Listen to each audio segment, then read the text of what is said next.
para reflexionar el día de hoy. Salmo 143. Vamos a proyectarlo, ¿cierto? Y de esa manera también vamos a poder leer juntos la palabra de Dios, luego orar y vamos a reflexionar un momento en este salmo. Así que quiero invitarles a que podamos leerlo de forma alternada. Yo leo el impar, ustedes leen el par. Dice así la palabra de Dios. Escucha, Señor, mi oración, atiende mi súplica. Por tu fidelidad y tu justicia, respóndeme. Ustedes, por favor, versículo 2.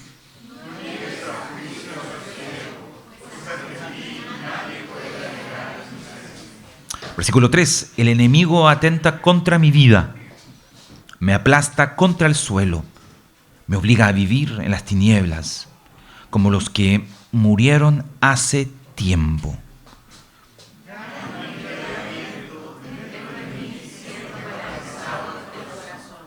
Traigo a la memoria los tiempos de antaño. Medito en todas tus proezas. Considero las obras de tus manos.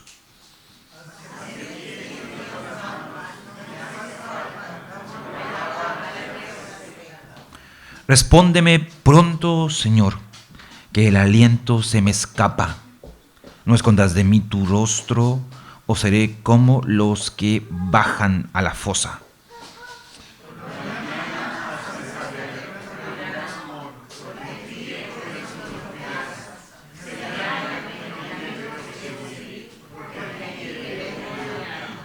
Señor, líbrame de mis enemigos, porque en ti busco refugio.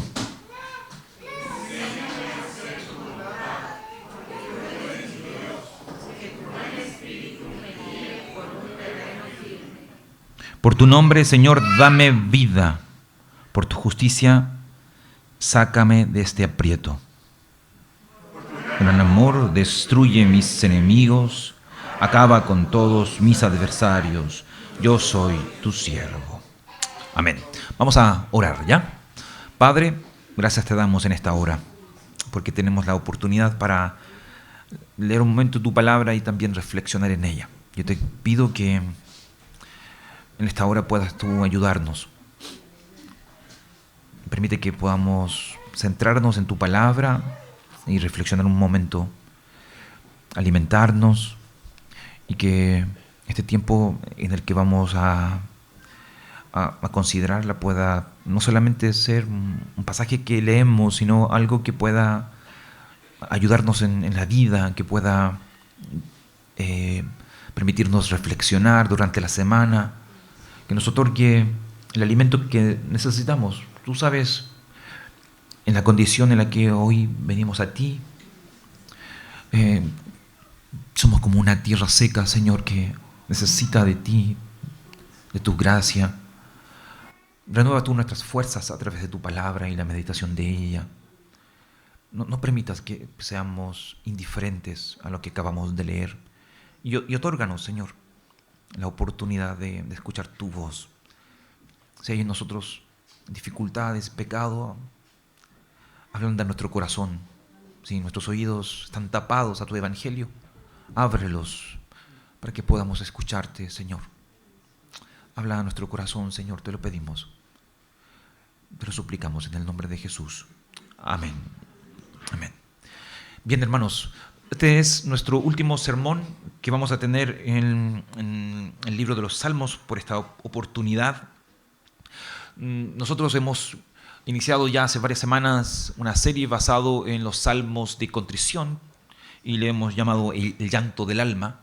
Y el propósito de eso es poder reflexionar en cómo nosotros nos relacionamos con Dios, cómo lidiamos con el pecado, cómo enfrentamos nuestras luchas espirituales, lo íntimo, así como también en medio de la iglesia, cómo tú y yo lidiamos con las pruebas. Y hemos abordado varios salmos.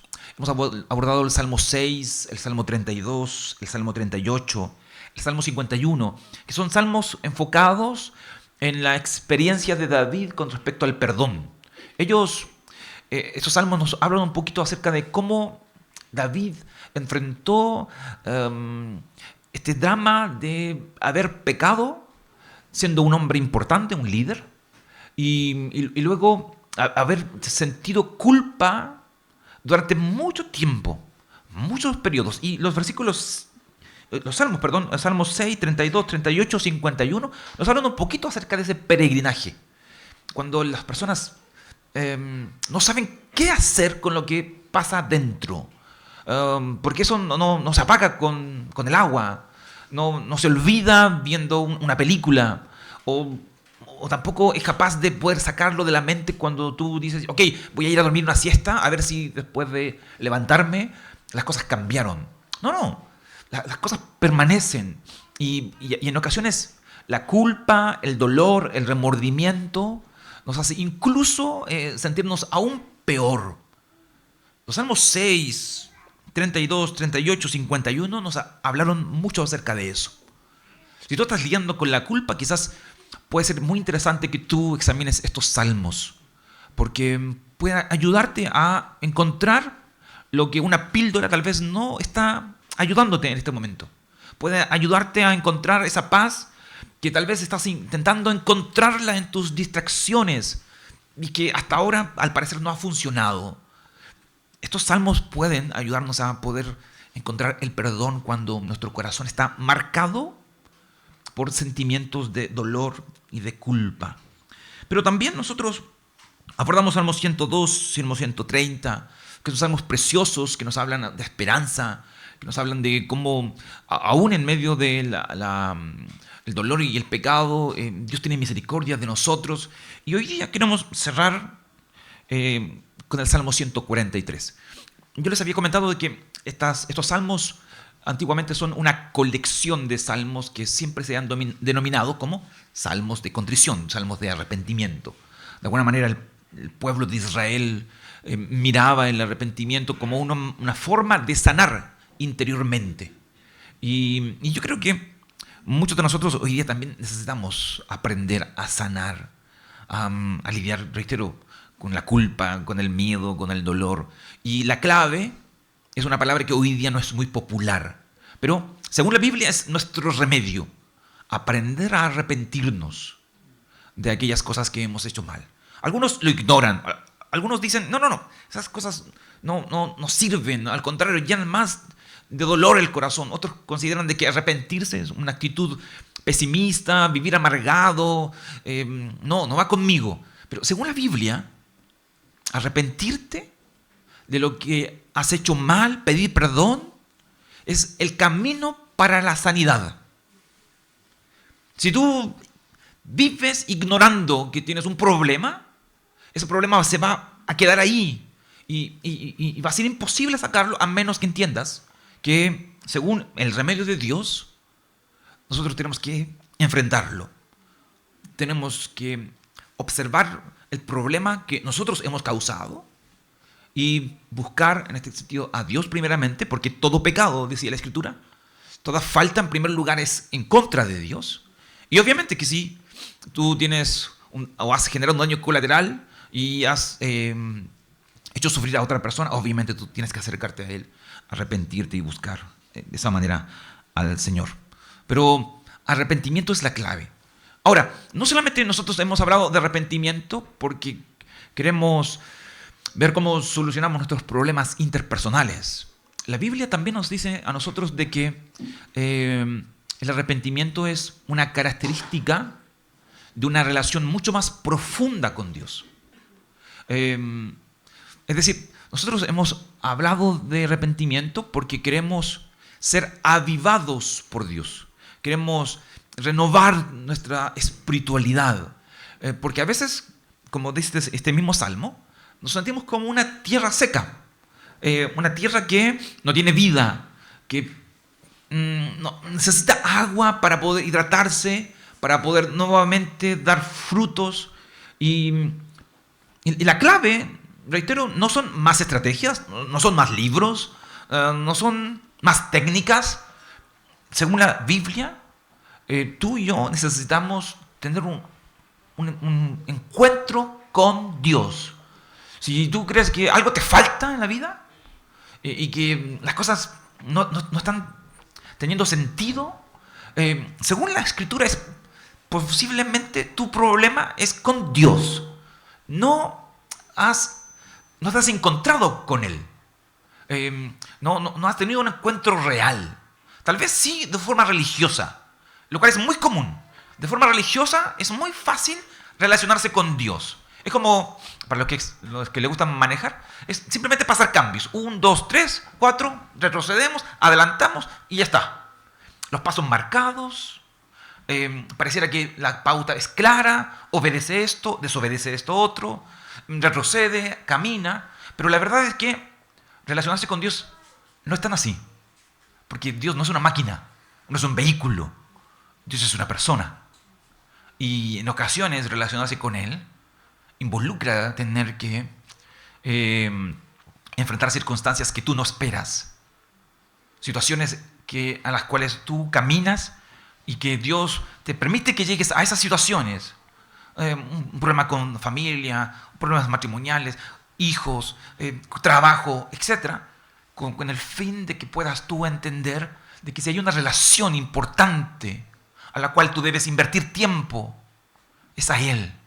Si hay alguien a quien tú debes conocer y en la relación en la cual tú debes trabajar, es con Él. Y por esa razón es que la vida cristiana no es pareja, no es 1, 2, 3. No, la vida cristiana es mucho más compleja de lo que tú y yo creemos. Y Dios nos sorprende constantemente. Y este Salmo 143 es uno de esos casos, diría yo. Los manuscritos más antiguos no traen una leyenda bajo este salmo. Algunos de los manuscritos. Pero los más antiguos hay una leyenda que es interesante para entender el contexto del Salmo 143. La leyenda que comúnmente está en los manuscritos más antiguos de este salmo es que este salmo se escribió cuando David estaba siendo perseguido. ¿Adivinen por quién? No, por Absalón, su hijo. Imagínate ser perseguido por tu hijo y que lo único que quiere es matarte. Yo tengo 3 que están creciendo. Imagínate en el futuro tener conflictos con 3 hijos, no con uno en este caso, de David. Imagínate. Esto es una pelea de Darth Vader y Skywalker, ¿no? Que es como la clásica pelea que vemos en nuestra mente, ¿no? Esta batalla campal. Se cometieron errores acá, hay pecados, tal cual como sucede aquí con David y Absalón. Lo que ocurre en este conflicto no es simplemente que Absalón tuvo una crisis con papá y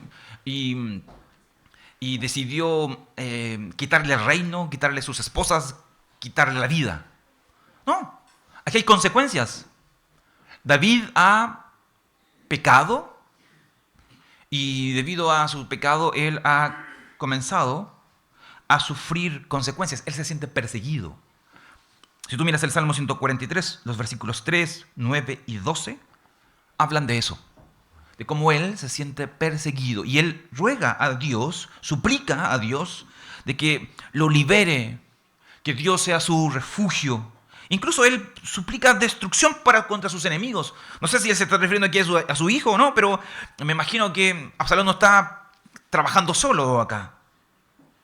Pero primeramente, él ruega por misericordia, para que Dios le ayude a lidiar con la culpa.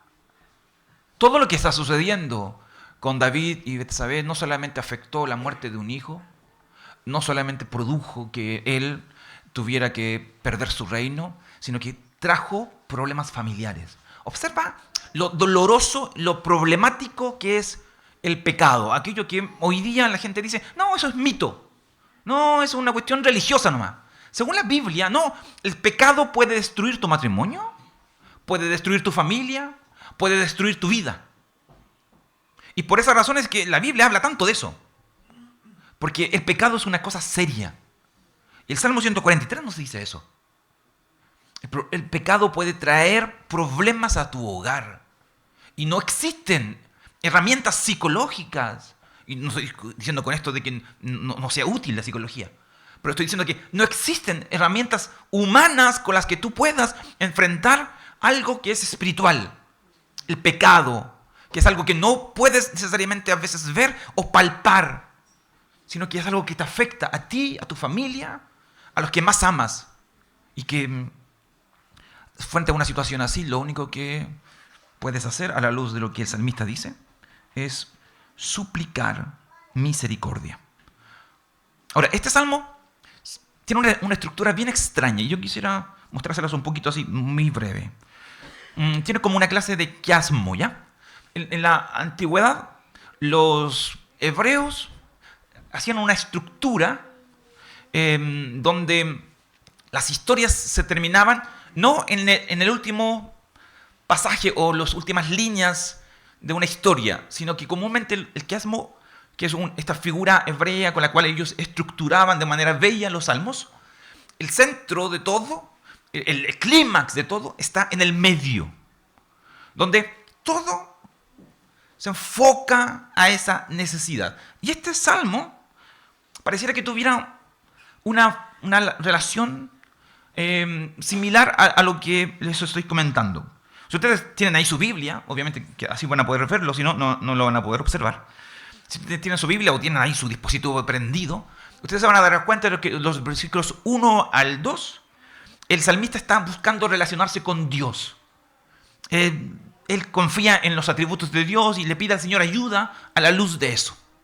Luego, los versículos 3 y 4, él presenta su peligro y le muestra que se siente desmayar, que su corazón late y que está lleno de dolor, para luego concluir en el versículo 5 y 6 con un sentimiento de confianza, donde él mira hacia las obras de Dios y él recobra ánimo. Pero el clímax está en el versículo 7, donde él pide urgentemente que Dios lo ayude y que él venga y que pueda restaurar todas las cosas. Ya luego, versículo 8, se vuelve a repetir un concepto que ya se repitió en la primera parte. Confianza, versículo 8, donde él confía en la misericordia de Dios.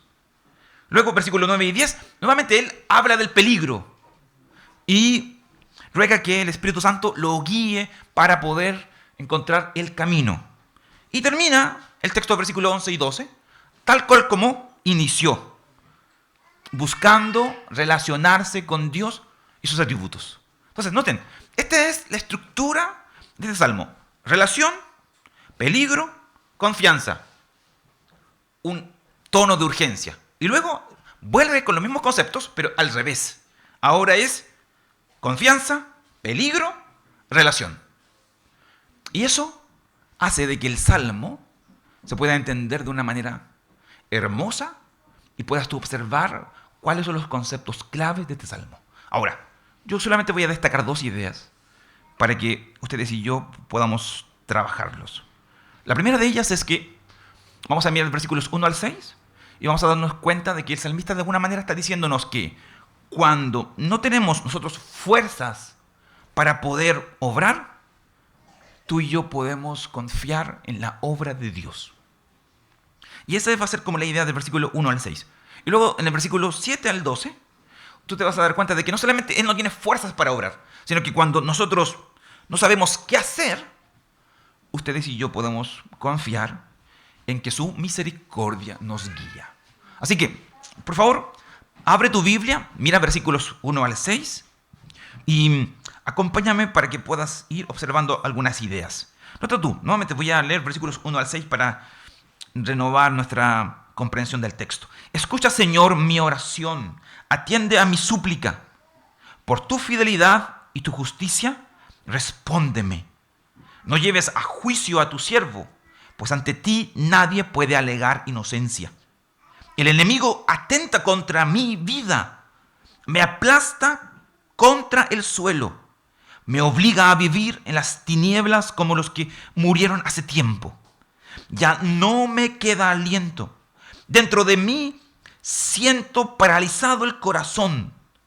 Traigo a la memoria los tiempos de antaño. Medito en todas tus proezas. Considero las obras de tus manos. Hacia ti extiendo las manos. Me haces falta como el agua a la tierra seca. Y ahí aparece la figura Selah, que es un momento de silencio. En esta primera frase, o verso 6, tú ves cómo el salmista busca relacionarse con Dios en las circunstancias adversas en las que él se encuentra. Él apela a ciertos atributos que solamente aquellos que conocen a Dios pueden apelar, como son fidelidad, como son justicia. Si tú no conoces a Dios, evidentemente no vas a poder iniciar una conversación con Dios en nuestros momentos de adversidad. Pero el salmista sí lo conoce. Él reconoce que ante Dios él no tiene mérito, no tiene forma de poder pedirle ayuda, sino es solamente por medio de su gracia, su misericordia. Él apela a un concepto que es tan raro en nuestro tiempo, que es ser fiel, que es ser leal. Dios es leal con nosotros aun cuando nosotros somos infieles. Y eso es importante recordarlo, sobre todo cuando nuestros pecados nos acechan y nos dicen, no, ya no vales la pena, tú no tienes oportunidad. Por más que supliques, Dios no va a escucharte. No, el salmista entiende de que aun cuando él ha fallado, aun cuando él ha pecado, aun cuando la familia entera se le ha venido encima, Dios es fiel a su pacto. Y él busca relacionarse con él sabiendo que no tiene méritos, que él no puede pararse ante Dios y decir, Dios, ven, ayúdame ahora, es mi derecho. No, él sabe que no tienes derecho, no tiene nada, pero como conoce a Dios, él puede acercarse humildemente y reconocer que es por su fidelidad y su justicia solamente que él va a encontrar una respuesta en medio de las circunstancias más adversas que él encuentra. Por eso, él en el versículo 2, él dice, no me lleves a juicio, no lleves a juicio a tu siervo, pues ante ti nadie puede alegar inocencia. Él sabe que si fuera solamente por sus méritos, no hay opciones. Y por eso es que, confiando en su fidelidad, él presenta su peligro. Él habla del enemigo en el versículo 3 que está atentando contra su vida, que de alguna manera lo obliga, dice el versículo 3, a vivir, noten ustedes, en tinieblas. No sé si esto es forma literal o de una manera figurada, pero de alguna manera David no puede andar públicamente. Él siente miedo en las calles y él ha tenido que esconderse. Pero allí, en ese momento, nuevamente, él recuerda a Dios. Y este pasaje es hermoso ahí en los versículos 5 y 6. Cuando estoy en crisis, cuando estoy en problemas, cuando mi familia está en contra mía, cuando las personas no me comprenden, cuando ni siquiera yo mismo puedo lidiar con mi culpa, yo traigo, versículo 5, a la memoria los tiempos de antaño y medito en todas tus proezas y considero las obras de tus manos y hacia ti extiendo las manos porque me haces falta como el agua a la tierra. Miren qué precioso es eso. Qué precioso es este pasaje. Porque el salmista no solamente él conoce a Dios, sino que él tiene conocimiento de los actos redentores que él ha hecho. Y ahí él expresa su confianza. Él confía en que Dios ayudó a su pueblo en el pasado. Dios también puede ayudarme ahora. Y esa es la idea de la Biblia. ¿Por qué leemos historias antiguas? ¿Por qué recordamos eventos de pueblos que no tienen quizás nada que ver con nosotros? Porque nos hablan y nos muestran a un Dios que cuidó un Dios que hizo promesas, un Dios que ayudó en tiempos de angustia y que así como Dios ayudó, cuidó, protegió en esos tiempos, Él puede también ayudarnos ahora. Traer a la memoria esos eventos te ayudan a poder entender de que las cosas no están fuera de control, de que Él puede encauzar las cosas como lo hizo antes, que Él puede liberarnos como lo hizo antes, que Él puede salvarnos como lo hizo antes, que Él puede perdonarnos como lo hizo antes, y así sucesivamente. Conocer la Escritura para nosotros es de mucho aliento, pero me temo de que cada vez más tú y yo ignoramos la Biblia. Y por esa razón es que estamos en crisis. Desconfiamos de lo que está sucediendo, nos hemos vuelto fatalistas, nihilistas, pensamos de que las cosas que ocurren no tienen sentido porque nos hemos olvidado del Dios de la Biblia. Y por esa razón es que tratamos de solucionar las cosas por nuestros propios medios. Cuando el salmista declara acá que él no puede, no tiene la capacidad, no tiene las competencias para hacerlo. Y me parece a mí que este salmo nos llama un poquito a nuevamente a recordar, a buscar, conocer al Dios de las Escrituras, cómo Él se presenta en las Escrituras. No solamente cómo Él se presenta, sino que lo que Él ha hecho, lo que Él ha dicho. Eso es importante para ti hoy. Es importante para ti hoy porque fue importante también para el pueblo de Dios en el pasado. Si yo quiero sostenerme ante la adversidad, nuestra clave es conocer al Dios que nos sostiene y confiar en ese Dios que se manifiesta en la Biblia de una manera misericordiosa y piadosa. Y reitero, creo que nuestra ignorancia de Dios y de las Escrituras nos genera problemas y creo que este salmo nos llama a nosotros a repensar aquello, a cómo tú y yo estamos abordando los problemas fundados en el conocimiento de Dios, fundados en lo que Él ha hecho. Y obviamente en el caso de nosotros, mirando hacia atrás a lo que Cristo hizo allí en la cruz. Eso debiera transformar nuestro presente. El pasado de Cristo debiera transformar nuestro presente, tu presente. No podemos vivir sin esperanza. No podemos ignorar lo que Él ha hecho. Sé que puede ser hoy día difícil ver algunas cosas. Puede ser posible que si te pregunto cuántos problemas tienes, tu lista sea enorme. Y si tú me preguntas a mí, quizás mis problemas también son enormes, la verdad. Pero entre listas enormes nos entendemos. Porque todos necesitamos de Jesús. Todos necesitamos recordar. Todos necesitamos volver nuestra mirada hacia Él. Y esa es como la primera idea de los versículos 1 al 6. Pero nota tú, versículo 7. A la luz de esto, Él sigue con un llamado urgente en el versículo 7. Respóndeme pronto, Señor, que el aliento se me escapa. No escondas de mí tu rostro, o seré como los que bajan a la fosa. Por la mañana hazme saber de tu gran amor, porque en ti he puesto mi confianza. Señálame el camino que yo debo seguir, porque a ti elevo mi alma. Señor, líbrame de mis enemigos, porque en ti busco refugio. Enséñame a hacer tu voluntad, porque tú eres mi Dios. Que tu buen espíritu me guíe por un terreno sin obstáculos. Por tu nombre, Señor, dame vida. Por tu justicia, sácame de este aprieto. Por tu gran amor, destruye a mis enemigos. Acaba con todos mis adversarios, porque yo soy tu Dios. Perdón, yo soy tu siervo, Yo soy tu siervo. Noten ustedes que los versículos 1 al 6, el salmista está en la presencia de Dios.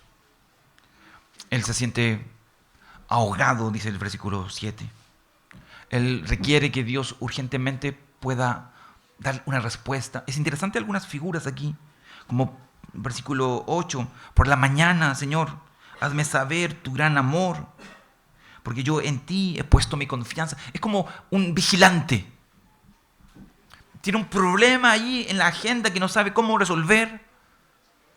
Ha pedido a Dios misericordia, ha orado, ha extendido sus manos, según el versículo 6, y aún no encuentra una respuesta.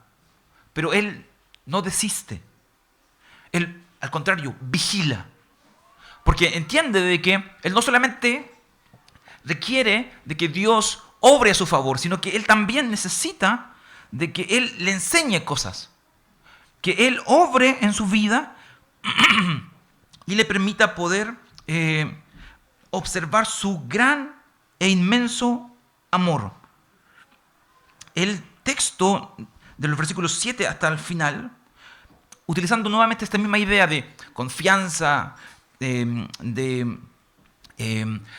peligro y este llamado a que Dios pueda obrar favorablemente en él, él ahora no solamente pide que Dios pueda obrar a su favor, sino que él pueda enseñarle cómo ha de vivir frente a esta situación familiar que lo tiene complicado. Noten ustedes que él se siente sin aliento, versículo 7. Y no solamente siente de que él está en tinieblas, apartado, sino que incluso él observa de que si Dios no se presenta, porque pareciera que el rostro de Dios, la presencia de Dios ha desaparecido del mapa, él va a bajar a la fosa, él va a morir. Él urgentemente busca la intervención de Dios. Y esto sencillamente se da debido a que él ha perdido también toda esperanza. Y me parece a mí que en ocasiones es esa situación, cuando tú y yo perdemos toda esperanza, cuando la intervención de Dios se manifiesta de una manera extraordinaria. Yo sé que no es fácil para nosotros enfrentar momentos de dolor o de tristeza, pero hay muchos libros, autores que hacen mención de que Dios se presenta de una manera muy particular cuando las personas están enfrentando momentos de dolor y de angustia. A veces nosotros no queremos pasar por esos momentos y obviamente no los anhelamos ni los deseamos. Pero si tú estás pasando por un momento de dolor y de angustia, déjame decirte que aún allí hay una oportunidad para poder conocer a Dios de una forma diferente de cómo lo estarías conociendo en un tiempo de paz. Dios se muestra grande. Dios se manifiesta poderoso en el momento en el que tú y yo estamos desorientados y no sabemos hacia dónde ir. Es ahí donde tú y yo, como el salmista, debiéramos levantar la mirada y entender de que la oscuridad va a terminar, que la mañana, donde el sol nuevamente se levanta, va a aparecer de nuevo. Y que en esa circunstancia Dios va a mostrarnos el camino. Es cierto, no siempre Dios nos habla como tú y yo queremos. Es verdad, no siempre recibimos la retroalimentación que tú y yo deseamos. A veces, aun cuando el sol está arriba, tú y yo caminamos a oscuras, pero Dios está con nosotros. Dios camina con nosotros. Y el salmista sí lo entiende. Noten ustedes que los versículos 8 al 10, en cada afirmación hay una manifestación de confianza. Miren, por la mañana hazme saber de tu gran amor. Y la frase de confianza es, porque en ti he puesto mi confianza. Luego, señálame el camino que debo seguir, porque a ti elevo mi alma. Señor, líbrame de mis enemigos, porque en ti busco refugio. Enséñame a hacer tu voluntad, porque tú eres mi Dios. Nota tú cómo, salmista, cada paso que da, lo da en un son de confianza. es verdad, las cosas no son como queremos. No solamente no tenemos la capacidad para abordar las cosas, sino que tampoco tenemos los conocimientos para hacerle frente. Pero, según el salmista, tú y yo podemos confiar aún en esos momentos. Aún hay esperanza, según el salmista. Porque él anhela que el buen Espíritu de Dios, versículo 10, lo guíe por un terreno sin obstáculos, donde Dios va adelante, donde Él lidia con los problemas del salmista y de esa forma Él sale airado de librado de esta situación que Él está enfrentando. Reitero, y con esto yo quisiera ir terminando. Cuando tú miras el Salmo 143 y te das cuenta de que esto no es simplemente la oración de un salmista cualquiera, es David.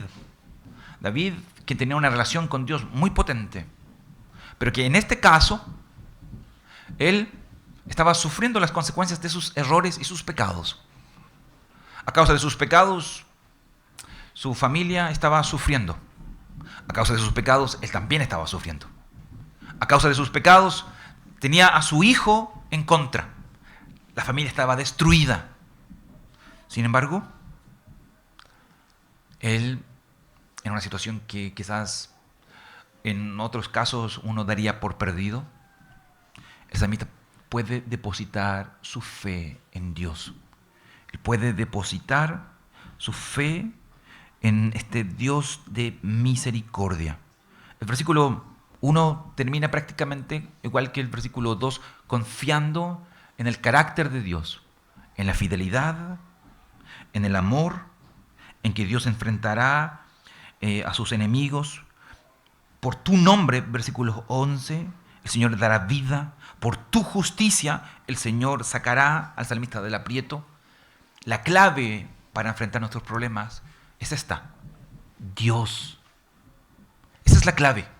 Porque tu problema y mi problema tiene un nombre que no podemos solucionarlo con una caja o con un tratamiento. Y este problema es pecado. Y el único que ha vencido nuestros pecados, ha muerto y ha vuelto a resucitar, es Jesucristo. Y por esa razón es que Dios es la solución para nuestra necesidad. De verdad, esto no es una frase cliché. Yo sé que quizás siempre que venimos a la iglesia siempre se nos dice lo mismo, ¿no? Siempre es Dios, siempre es mi pecado, siempre soy yo el problema. Sí, es verdad, siempre somos nosotros el problema. Pero no es una frase cliché. No porque lo repitamos constantemente significa de que debemos dejar de creerlo. De verdad, nuestro problema es nuestro pecado. Y la solución es nuestro Dios Salvador. Solamente Él puede librarnos, ayudarnos. Solamente puede sanarnos. Solamente en Él tú y yo debemos confiar. Así que yo espero que este salmo pueda ayudarte para reflexionar durante esta semana. Y así como dice el salmista, podamos extender nuestras manos hacia Él como tierra seca. Que Él pueda venir a avivarnos, a socorrernos en este tiempo de dolor y de confusión, y que pueda ayudarnos. Vamos a orar. Padre Santo, quiero pedirte, Señor, que tú nos ayudes, Señor. No queremos tener los problemas que tuvo David. Lamentamos leer estas circunstancias tan adversas de un rey tan importante en las Escrituras, pero que a causa de sus pecados vivió un tiempo en el que su familia estaba destruida. Señor, oramos por las familias aquí reunidas. Bendice, Señor, a los padres, bendice a las madres, bendice a nuestros hijos, Señor. Líbranos líbranos de estas situaciones tan complicadas, de estas pruebas tan dolorosas, tan tristes. Y sin embargo, si tú, Señor, en tu sabiduría nos haces pasar por estos momentos, ten misericordia, porque solos no podemos. Que tu misericordia, Señor, nos alcance. Y que este tiempo sea un tiempo para conocerte más y más. Que podamos refugiarnos en tu carácter. Podamos confiar en que tú eres un Dios fiel. Que tú obras con misericordia. Y que incluso en la adversidad, Señor, tu amor se manifiesta. Ayúdanos, Señor, a experimentar tu presencia. Y a confiar, Señor, en que en cada paso que damos tú vas con nosotros. Señor, rogamos por los padres, por las madres, por los hijos, por todos aquellos que hoy tal vez no están enfrentando problemas familiares. Quizás son otra clase de problemas. Pero que la solución es la misma. Tú y tu precioso evangelio, tú y tu Hijo. Te ruego que no salgamos de acá sin confiar en ti, venir a ti y buscarte. Si estamos secos como tierra, extendemos nuestras manos hacia ti para que tú, Señor, nos ayudes y nos libres. Extendemos, Señor, nuestras manos hacia ti para que tú nos sanes y nos liberes, para que tú nos renueves, para que tú nos fortalezcas. Te lo pedimos, Señor, en el nombre de Jesús. Amén.